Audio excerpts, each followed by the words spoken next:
Hello everyone.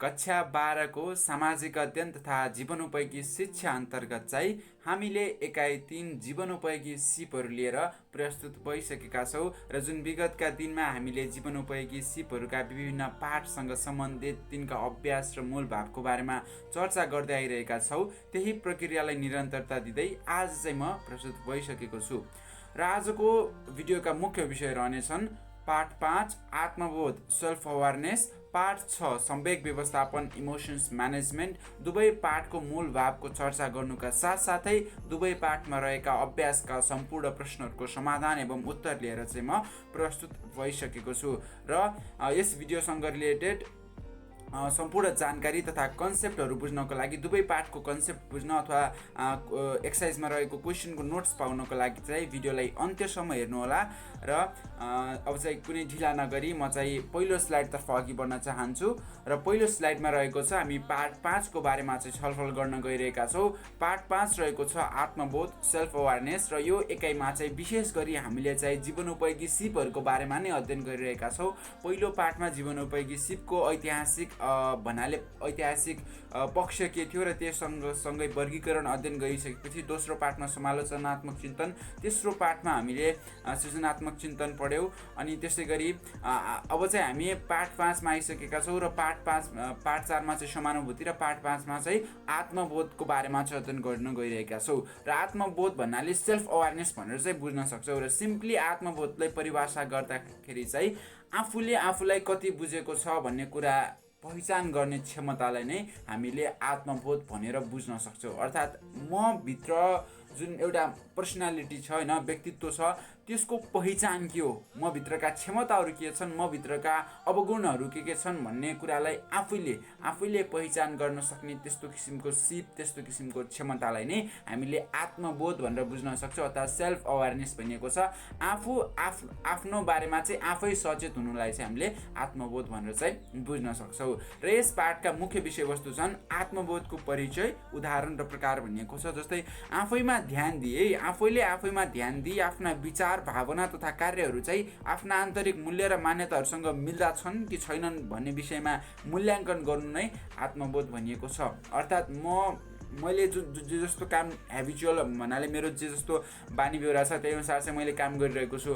अब त्यो मेरो कामहरू चाहिँ मेरो भित्रको आन्तरिक मूल्य, मान्यता अथवा आदर्श, मेरो जीवनको भन्ने एउटा सिद्धान्त रहेको हुन्छ अथवा म भित्र एउटा आन्तरिक मूल्य र मान्यताहरू हुन्छन्। हो त्यही आन्तरिक मूल्य र मान्यतासँग मेरो ती कार्यहरू, मैले जुन हरेक दिन प्रत्येक दिन गरिरहेका कार्यहरू मिल्छन् कि मिल्दैनन् भन्ने कुराको मूल्याङ्कन गर्ने र त्यसको बारेमा आफूलाई सचेत गराउने विषयलाई नै अथवा त्यस किसिमको सिपलाई नै हामीले आत्मबोध भनेर चाहिँ बुझ्न सक्छौँ। अब यसको उदाहरण चाहिँ कस्तो हुनसक्छ भनेपछि उदाहरणका लागि उदाहरणका लागि तपाईँ अब आफ्नो समाजमा बस्नुहुन्छ भनेपछि समाजले म प्रति कस्तो दृष्टिकोण राखेको छ भनेर त्यस किसिमको बुझाइलाई पनि हामीले आत्मबोध भनेर बुझ्न सक्छौँ। त्यसका लागि म भित्रको व्यक्तित्व कस्तो छ र म भित्रको व्यक्तित्व जस्तो छ त्यही अनुसार चाहिँ समाजको व्यवहार म प्रति हुन्छ भन्ने कुराको बारेमा ज्ञात हुनु पनि हामीलाई चाहिँ आत्मबोधको उदाहरण हो भनेर बुझ्न सक्छौँ। र विशेष गरी यसका प्रकारहरूको अध्ययन गर्दा आन्तरिक आत्मबोध र बाह्य आत्मबोध भनिएको छ। एउटा इन्टर्नल सेल्फ अवेरनेस भनिएको छ र अर्को चाहिँ एक्सटर्नल सेल्फ अवेरनेस भनिएको छ।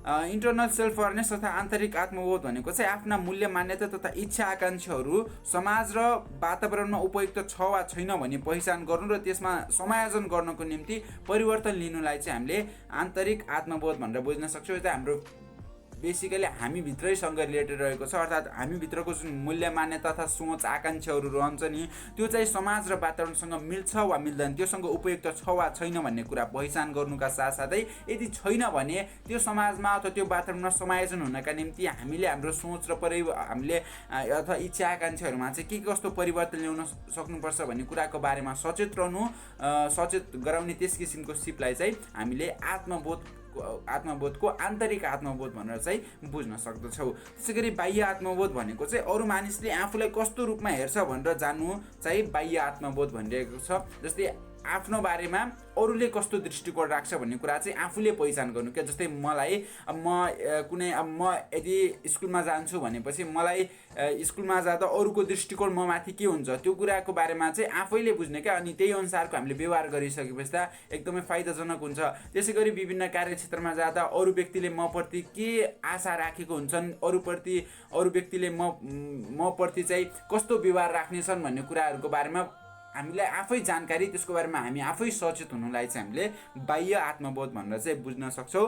र यसको जुन हाम्रो सेल्फ अवेरनेस तथा आत्मबोध भनिएको छ, आत्मबोधमा चाहिँ अब विश्व स्वास्थ्य सङ्गठनका अनुसार चाहिँ हाम्रो 3वटा जीवनोपयोगी सिपलाई वर्गीकरण गरिएको थियो। सोचाइ सिप, अनि त्यसपछि हाम्रो आत्मबोध सिप र अन्तर्वैयक्तिक सिप भनिएको थियो। र आत्मबोध सिपभित्र अन्य 4वटा सिपहरू पर्छन्: तनाव व्यवस्थापन, संवेगात्मक नियमन, त्यसपछि सकारात्मक सोच र आत्मसम्मान जस्ता कुराहरू चाहिँ आत्मबोधभित्र नै पर्ने गर्दछन्। त्यसै गरी दोस्रो विषय थियो आत्मबोधको महत्त्व भनिएको छ। अब यसको महत्त्व चाहिँ के रहन्छ भनेपछि आफ्नो कार्यलाई आफ्नो आदर्शसँग मिलाएर खुसी जीवन बिताउन सकिन्छ। अर्थात् आफूभित्रको आदर्श के हो त्यो आदर्शलाई आफ्नो कार्यसँग मिलाएर चाहिँ हामीले एउटा खुसी जीवन चाहिँ जिउन सक्छौँ। आफ्नो जस्तो आदर्श छ त्यही अनुसारको कार्य गर्न चाहिँ हामी सक्षम हुनेछौँ। त्यसै गरी आफ्ना सहकर्मीको आफूप्रतिको दृष्टिकोण थाहा पाई असल नेतृत्वकर्ता पनि बन्न सक्छौँ। अर्थात् अरूले म प्रति कस्तो भिजन राख्छन् अथवा अरूले म प्रति कस्तो दृष्टिकोण राख्छन् भन्ने कुरालाई आफैले बुझेर चाहिँ एउटा असल नेतृत्वकर्ताको भूमिका पनि निर्वाह गर्न आत्मबोधले निकै सहयोग गर्ने गर्दछ। त्यसै गरी आत्मबोधको विकास र अभ्यास गर्ने तरिकाहरू के छन् भन्दा सर्वप्रथम चाहिँ योग अभ्यास अथवा ध्यान गर्ने भनिएको छ। यसबाट हामीले आफ्नो म को हो, मेरो लक्ष्य के हो, मेरो लक्ष्य प्राप्तिका निम्ति के कस्ता समाधान आइरहेका छन्, ती के कस्ता समस्या आइरहेका छन् र ती समस्यालाई कसरी समाधान गर्नुपर्छ भन्ने विषयमा चाहिँ योग अभ्यास र ध्यानबाट चाहिँ हामीले त्यस्तो किसिमको ज्ञान प्राप्त गर्न सक्छौँ। त्यसै गरी हामीले चाहिँ अरू कार्य चाहिँ हुन सक्छन् लेख्ने भनिएको छ। अब लेखमा जस्तै आफ्नो डायरीमा मनमा लागेका कुराहरू लेख्ने, त्यसै गरी अब विश्वासिलो साथीहरूबाट चाहिँ हामीले पृष्ठपोषण लिने अनि मनोमापन गर्ने भनिएको छ। र कार्यस्थलमा चाहिँ पृष्ठपोषण लिने भनिएको छ। यी विविध कुराहरूको बारेमा चाहिँ पछि प्रश्न उत्तरमा हामीले छलफल नै गर्नेछौँ। त्यसै गरी आत्ममूल्याङ्कन महत्त्व र उपायहरू भनिएको छ। अब आत्ममूल्याङ्कन भन्नाले विशेष गरी हामीले सेल्फ इभ्यालुएसन भन्छौँ नि, मेरो अवस्था के छ त्यो आफैले इभ्यालुएट गर्ने के। जस्तै कुनै पनि सब्जेक्टमा हामीले आफै एउटा टेस्टहरू जस्तो बनाएर हामीले चाहिँ टेस्ट दिन्छौँ भनेपछि सेल्फ इभ्यालुएसन गर्छौँ कि मैले कतिको जानेको रहेछु भनेर चाहिँ हामीले जुन अरूले इभ्यालुएट नगर्ने कि आफूले मेरो अवस्था आफै के छ भनेर बुझ्नलाई चाहिँ हामीले सेल्फ इभ्यालुएसन अथवा आत्ममूल्याङ्कन भन्छौँ। यसको महत्त्व के छ भन्दाखेरि विशेष गरी यसको महत्त्व चाहिँ आफूभित्रका जुन समस्या अथवा कमजोरीलाई चाहिँ आफैले पहिचान गर्न सकिन्छ र त्यसलाई चाहिँ बेलैमा समाधान गर्न सकिने भएकाले आत्ममूल्याङ्कनको महत्त्व पनि रहेको छ। र यसका उपायहरूको बारेमा चाहिँ हामीले पछि छलफल गर्ने नै छौँ। र अब चाहिँ हामी पाठको विषयवस्तु भागको बारेमा चर्चा गरिसकेपछि हामी चाहिँ प्रश्न उत्तरतर्फ केन्द्रित हुन्छौँ। प्रश्न उत्तरको पहिलो प्रश्न उत्तर रहेको छ आत्मबोध भनेको के हो भनिएको छ। विशेष गरी आफैमा ध्यान दिई आफ्ना विचार, भावना तथा कार्यहरू आफ्ना आन्तरिक मूल्य र मान्यताहरूसँग मिल्दा छन् कि छैनन् भन्ने विषयमा मूल्याङ्कन गर्नु र यदि छैनन् भने चाहिँ त्यसमा समायोजन हुन विभिन्न परिवर्तन ल्याउन सक्ने क्षमता, त्यस किसिमको सिपलाई नै हामीले आत्मबोध भनेर चाहिँ बुझ्न सक्दछौँ। त्यसै गरी आत्मबोधको महत्त्व 2 बुँदामा लेख्नुहोस् भनिएको छ। अब यसको पहिलो महत्त्व रहेको छ आफ्नो कार्यलाई आफ्नो आदर्शसँग मिलाएर चाहिँ हामी खुसी जीवन बिताउन सक्छौँ। त्यसै गरी आफ्नो सहकर्मीको आफूप्रतिको दृष्टिकोण पहिले नै आफैले थाहा पाई एउटा असल नेतृत्वकर्ताको भूमिका पनि हामीले निर्वाह गर्न सक्दछौँ। यसको चाहिँ आत्मबोधको महत्त्व रहेको छ। त्यसै गरी ग नम्बरको प्रश्न रहेको छ आत्ममूल्याङ्कन भन्नाले के बुझिन्छ लेख्नुहोस् भनिएको छ।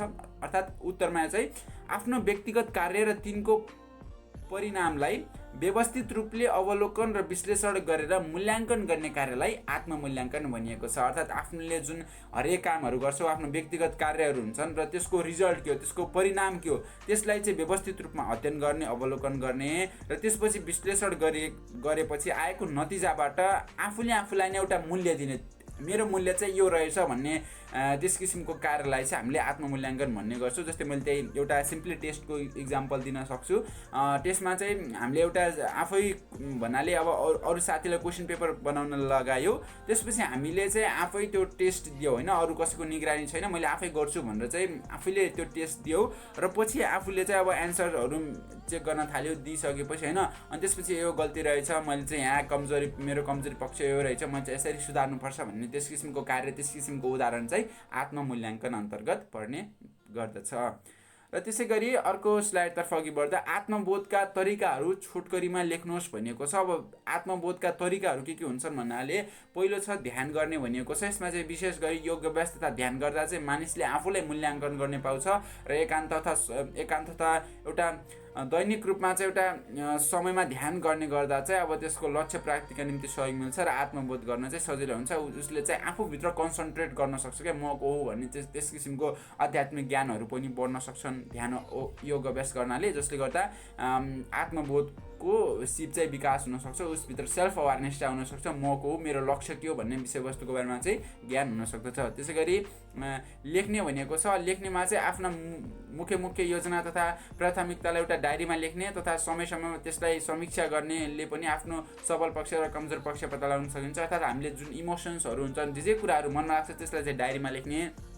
अनि डायरीमा लेखेपछि केही समयपछि हामीले त्यसलाई समीक्षा गर्दा चाहिँ ओहो मेरो पक्ष त यस्तो भयो रहेछ। जस्तै हामी कहिले एक्साइटेड अथवा सम्वेगमा आएर चाहिँ हामीले विभिन्न कुरा मनमा खेलिरहेका हुन्छौँ। अब त्यो कुरालाई चाहिँ हामीले डायरीमा लेख्न सक्यो भनेपछि अब पछि गएर त्यसको समीक्षा गर्दा ओहो मैले त यस्तो पो लेखेको रहेछु, मभित्रको भन्नाले मभित्रको आदर्श, मभित्रको इच्छा आकाङ्क्षाहरू त यस्तो पो रहेछन् भनेर चाहिँ त्यसको बारेमा चाहिँ जानकारी प्राप्त गर्न सकिन्छ र यसले पनि आत्मबोधमा चाहिँ हेल्प गर्ने गर्छ। त्यसै गरी मनोमापन परीक्षण गर्ने भनेको छ। मनोमापन परीक्षण गर्ने भनेको चाहिँ म कतिको आफ्नो बारेमा चाहिँ मैले आफूलाई कसरी कुन हदसम्म चाहिँ बुझेको छु भन्ने कुरालाई मापन गर्ने। त्यो पनि हामीले मन मान्ने के, जस्तै अरू व्यक्तिको अगाडि गइसकेपछि मैले चाहिँ कसरी व्यवहार गर्छु होला भनेर त्यस किसिमको आन्तरिक मापन गर्ने क्या। भित्रै आफूले म चाहिँ आफ्नो बारेमा चाहिँ सचेत यो हदसम्म छु, मैले चाहिँ यो कुराको बारेमा चाहिँ आफूलाई सचेत गराउन सकेको छैन भन्ने कुराको बारेमा जुन हामीले आन्तरिक मनमा आफै कुराहरू खेलाउने अथवा मूल्याङ्कनहरू गर्ने गर्छौँ नि, त्यसलाई चाहिँ मनोमापन परीक्षण भनिएको छ। र मनोमापन परीक्षण गर्दा केवल तार्किक एउटा यथार्थ हुनुपर्छ, जे मलाई त्यही सोचेर त्यसरी पनि आत्मबोध गर्न सकिन, एउटा तर्क चाहिँ त्यहाँ प्रस्तुत हुनुपर्छ, कुनै एउटा लजिक चाहिँ प्रेजेन्ट गरेको हुनुपर्छ।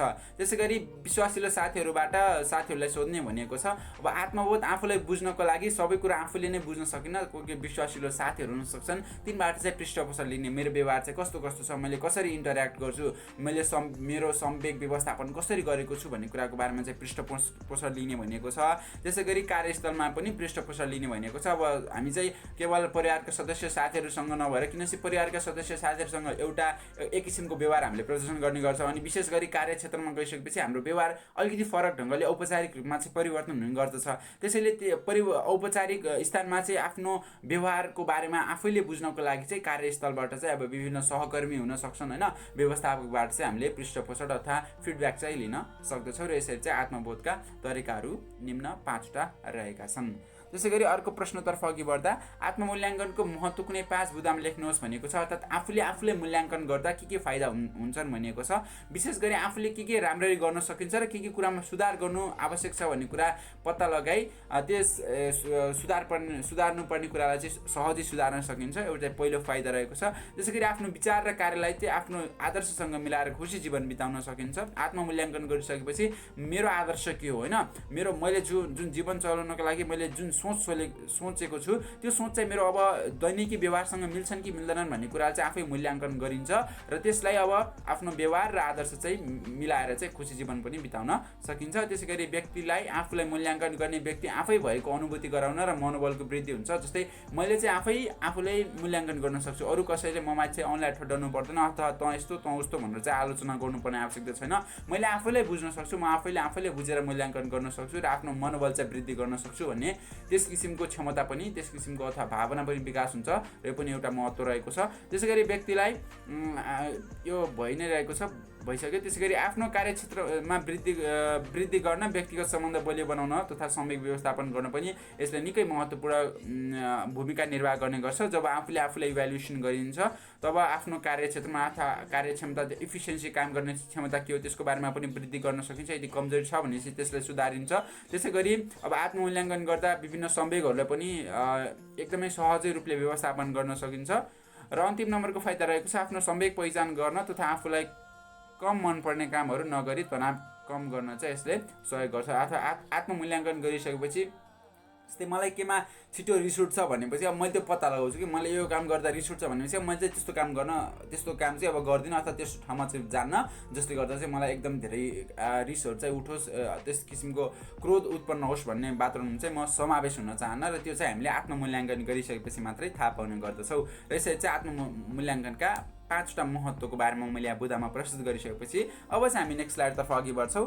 र नेक्स्ट स्लाइडमा चाहिँ मूल्याङ्कनले व्यक्तित्व विकासमा कसरी सहयोग पुर्याउँछ भनिएको छ। विशेष गरी आत्ममूल्याङ्कनहरूले चाहिँ व्यक्तिभित्र रहेका विभिन्न गुण तथा पक्षहरूको अवस्थालाई चाहिँ आफैले बुझ्न चाहिँ सक्षम बनाउँछ र त्यसरी चाहिँ आफैले आफ्नो अनुगमन गर्न सक्षम भइसकेपछि अब उक्त व्यक्तिको मनोबल पनि बढ्ने गर्दछ र दक्षता र कार्यक्षमता पनि बढ्न सक्दछ। त्यसै गरी विगतमा भएका गल्तीहरूबाट चाहिँ उसले नयाँ कुराहरू सिकेर एउटा सृजनात्मक व्यक्ति बन्न पनि आत्ममूल्याङ्कनले चाहिँ प्रोत्साहन गर्ने गर्दछ। त्यसै गरी बेलैमा चाहिँ हाम्रो समस्या अथवा कमी कमजोरीलाई अरूले औला ठट्याउनुभन्दा पहिले चाहिँ आफूले सुधार गर्ने अवसर पनि मिल्दछ। त्यसै गरी संवेग व्यवस्थापन भयो अनि उचित महत्त्वाकांक्षा राख्ने जस्ता कुराहरूमा पनि आत्ममूल्याङ्कनले चाहिँ निकै महत्त्वपूर्ण अथवा त्यहाँ त्यो कुरामा चाहिँ सहयोग गर्ने भएकाले चाहिँ आत्ममूल्याङ्कनले चाहिँ व्यक्तित्व विकासमा निकै महत्त्वपूर्ण एउटा भूमिका खेल्छ र सहयोग पुर्याउँछ भन्ने कुरालाई चाहिँ यहाँ यो मैले जुन उत्तर प्रस्तुत गरेको छु त्यसबाट पनि पुष्टि हुनसक्छ। हजुरले एकपटक आफै पनि अध्ययन गर्न सक्नुहुन्छ। र अब चाहिँ हामी नेक्स्ट स्लाइडतर्फ अघि बढ्छौँ र नेक्स्ट स्लाइडमा रहेको छ पार्ट 6 संवेग व्यवस्थापन रहेको छ। यो चाहिँ हाम्रो जुन जीवनोपयोगी सिप एकाइ 3 को अन्तिम पार्ट रहेको छ, इमोसन्स म्यानेजमेन्ट भनिएको छ। अब यसको परिचय खण्डमा चाहिँ के अध्ययन गर्छौँ भनेपछि परिचय भन्दा जस्तै हामी मान्छे हो त हामीमा अटोमेटिकल्ली इमोसन्स त आउँछ होइन, कहिले रिस उठ्छ, कहिले एकदमै खुसी हुन्छौँ, कहिले एकदमै एक्साइटेड हुन्छौँ होइन, कहिले हतोत्साही हुन्छौँ। हो त्यस्तो किसिमको सबै भावना त्यस्तो किसिमको एकीकृत जुन इमोसन्सहरू हुन्छ नि त्यसलाई नै हामीले संवेग भनेर चाहिँ बुझ्ने गर्दछौँ। र संवेग चाहिँ किन व्यवस्थापन गर्नुपर्छ भनेको छ कि संवेग व्यवस्थापन गर्नुको कारण छ किन भनेपछि आजको वर्तमान परिस्थितिमा चाहिँ मान्छेहरू एकदम धेरै छिटो इमोसन्स भइदिने क्या, अनि इमोसनल भइदिने। अनि त्यसपछि अब विभिन्न नकारात्मक कदमहरू चालिरहेका पनि विभिन्न उदाहरणहरू रहेका छन् हाम्रो अगाडि होइन। अब छोटो कुरामा रिस उठ्न सक्छ, छोटो कुरामा मनमुटाव भएर चाहिँ अब त्यहाँ आफ्नो संवेगलाई व्यवस्थापन, आफ्नो दुःख पीडालाई चाहिँ व्यवस्थापन गर्न नसकेर चाहिँ त्यसलाई बुझ्न नसकेर चाहिँ मान्छेहरू अब विभिन्न नकारात्मक बाटोहरू रोजिरहेका हुन्छन्। त्यसैले चाहिँ संवेग व्यवस्थापन गर्नु उचित छ। र संवेग व्यवस्थापन अन्तर्गत हामीले चाहिँ सकारात्मक संवेग र नकारात्मक संवेग पढ्ने गर्छौँ। र सकारात्मक संवेग भनेपछि जस्तै हामी खुसी अनि जुन हाम्रो उत्साहसँग रिलेटेड हुन्छ नि त्यसलाई चाहिँ सकारात्मक संवेग भन्छ। तिनलाई पनि व्यवस्थापन गर्नुपर्छ। धेरै ज्यादै खुसी हुनु अथवा एकदमै धेरै एक्साइटेड भएर अब के नै गर्छु भनेर उफ्रिनु त्यस्तो किसिमको संवेग पनि उचित होइन। र नकारात्मक संवेग त अवश्य पनि नकारात्मक शब्द नै छ, त्यो चाहिँ कदापि पनि राम्रो हुन सक्दैन। त्यसैले त्यस्ता संवेगलाई चाहिँ व्यवस्थापन गर्न जरुरी छ। र ती संवेगलाई कसरी व्यवस्थापन गर्ने त्यसको सिप र उपायहरूको बारेमा चाहिँ अध्ययन गर्नेछौँ। र विशेष गरी हामीले चाहिँ अब अति खुसी पनि नहुने अनि संवेग व्यवस्थापन नहुने हो भने चाहिँ हामीलाई एकदमै चिन्ता हुने, रिस हुने वर्ष अनि पढाइमा चाहिँ हामी ध्यान जान सक्दैनौँ। त्यसै गरी स्मरण शक्ति पनि कमजोर हुँदै जान्छ। त्यसैले संवेग व्यवस्थापन चाहिँ महत्त्वपूर्ण छ भने चाहिँ हामीले बुझ्न सक्छौँ।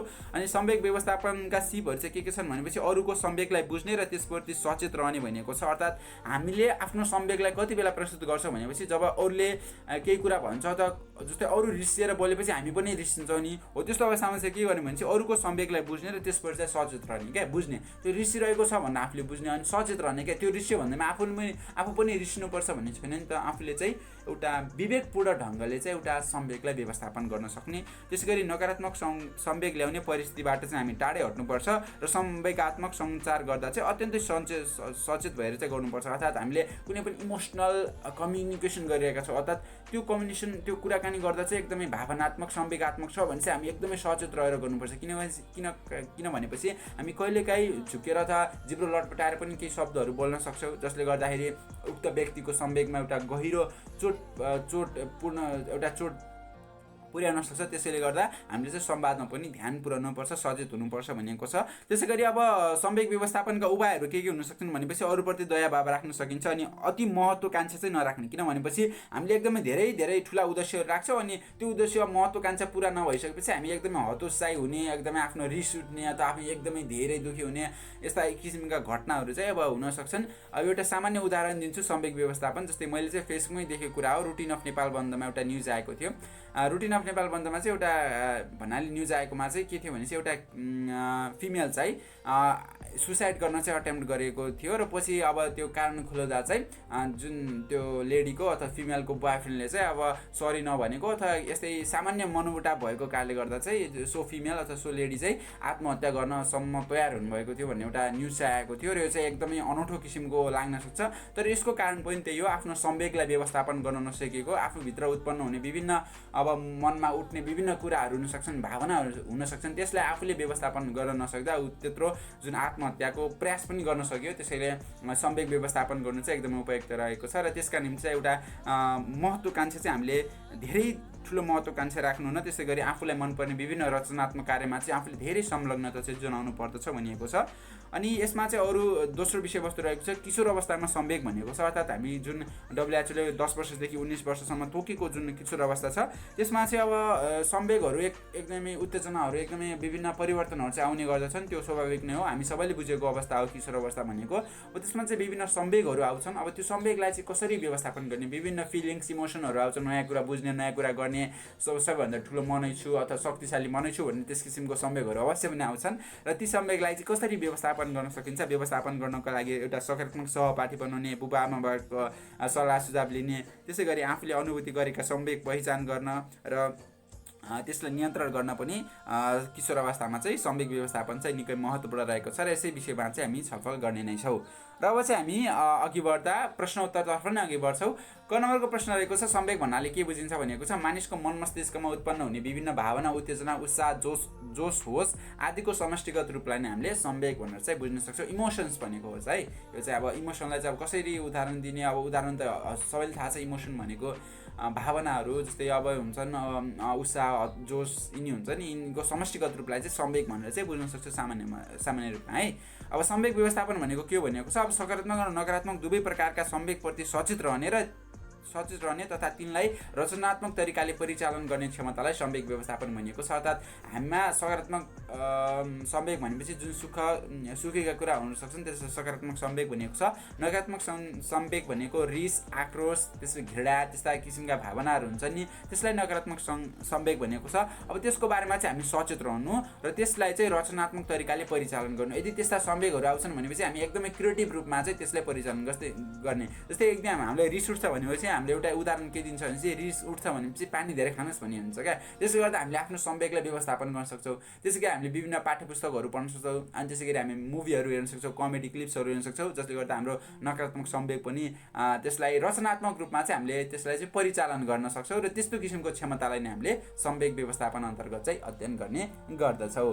त्यसै गरी ग नम्बरको प्रश्न रहेको छ किशोर अवस्थामा किन सहपाठी समूह महत्त्वपूर्ण हुन्छ भनेको छ। अर्थात् जुन किशोर अवस्था हुन्छ त्यसमा चाहिँ सहपाठी भन्नाले आफ्नो फ्रेन्ड सर्कल चाहिँ एकदमै इम्पोर्टेन्ट हुन्छ भनेको छ, महत्त्वपूर्ण। किन भनेपछि त्यसमा चाहिँ विभिन्न संवेग उत्पन्न हुने भएकाले चाहिँ सो किसिमको संवेग र भावनालाई बुझेर उपयुक्त सल्लाह सुझाव दिन र त्यो अवस्थामा विभिन्न रचनात्मक र ज्ञानका कुराबारे जानकारी प्रदान गर्नु चाहिँ सहपाठी समूह चाहिँ महत्त्वपूर्ण हुने गर्छ। किन भनेपछि किशोर अवस्थामा हामी सबैभन्दा नजिक हुने भनेको नै हाम्रो सहपाठी हो। किन भनेपछि हामीमा जुन परिवर्तन आएको हुन्छ त्यसलाई हामीले फ्यामिली अथवा रिलेटिभहरूसँग सेयर गर्न नसकेको अवस्थामा चाहिँ फ्रेन्ड पनि त्यही अवस्थाबाट गुज्रिरहेको हुन्छ र हामीले सहजै सेयर गर्न सक्छौँ र त्यस्तो अवस्थामा चाहिँ सहपाठीको एकदमै महत्त्वपूर्ण भूमिका हुन्छ। त्यस्ता संवेग जुन उत्पन्न भएका छन् त्यसप्रति चाहिँ एउटा उपयुक्त सल्लाह सुझाव दिने र विभिन्न रचनात्मक क्रियाकलापमा चाहिँ संलग्न गराउनका निम्ति अथवा त्यस किसिमको जानकारी प्रदान गर्न चाहिँ सहपाठी चाहिँ एकदमै महत्त्वपूर्ण रहने गर्दछ। त्यसै गरी योग अभ्यास भनेको के हो भनिएको छ। योग अभ्यास भनेको चाहिँ दैनिक रूपमा गर्ने विभिन्न योगासन, प्राणायाम, शारीरिक र आध्यात्मिक अभ्यास र आरामहरू पर्ने गर्दछन् भनेर बुझ्ने गर्छ। योग अभ्यास भन्नाले विभिन्न किसिमका योग अभ्यासहरू हुन सक्छन्। अब अनुलोम विलोम अनि त्यसपछि हाम्रो सूर्य नमस्कार भयो, त्यसपछि विभिन्न किसिमका प्राणायाम भयो, यिनी योग अभ्यासहरू चाहिँ यस अन्तर्गत पर्छन्। दैनिक रूपमा गर्ने हाम्रो शारीरिक अभ्यास तथा आध्यात्मिक अभ्यासलाई चाहिँ योग अभ्यास अन्तर्गत अध्ययन गर्ने गर्दछौँ। त्यसैगरी 9 नम्बरको प्रश्न रहेको छ, संवेग व्यवस्थापन गर्ने कुनै 5 वटा उपायहरू लेख्नुहोस्। अर्थात् आफूभित्र जुन इमोसन हुन्छ त्यसलाई चाहिँ करेक्ट तरिकाले म्यानेज गर्नुपर्छ। इमोसन आयो भन्दैमा सबै कुरा पोख्नु चाहिँ हुँदैन, त्यसलाई चाहिँ व्यवस्थापन गर्नुपर्छ भनिएको छ। अब यसमा चाहिँ के कुरा हुन सक्छन् भनेपछि अरूले आफूप्रति गरेको कुनै पनि राम्रो कार्यको लागि कृतज्ञता व्यक्त गर्ने र कृतज्ञता भन्नाले थ्याङ्कफुल हुने, अरूले केही काम आफूलाई सहयोग गरेको छ भने त्यसप्रति धन्य हुने, धन्यवाद भन्ने होइन, त्यस किसिमको व्यवहारलाई कृतज्ञता भनिन्छ। र अरूप्रति चाहिँ माया दया भाव राख्ने गर्दा पनि संवेग व्यवस्थापन हुनसक्छ। त्यसैगरी आफ्नो जीवनमा आएका नकारात्मक कुरा भन्दा सकारात्मक कुरामा चाहिँ ध्यान दिने, त्यसैगरी नकारात्मक संवेगबाट बस्न तथा त्यसलाई कम गर्न उक्त परिस्थितिमा बाहिर जाने वा कुनै मन नपर्ने वा रमाइलो क्रियाकलापमा संलग्न हुने भनिएको छ। मन पर्ने भनिएको छ है। अब नकारात्मक संवेग आउँदा चाहिँ हामी विभिन्न रचनात्मक क्रियाकलापमा चाहिँ संलग्न हुन सक्छ, जसले त्यो नकारात्मक क्रियाकलापबाट उत्पन्न हुने विभिन्न नकारात्मक संवेगलाई चाहिँ पहिले नै नियन्त्रण गर्न सक्दछ।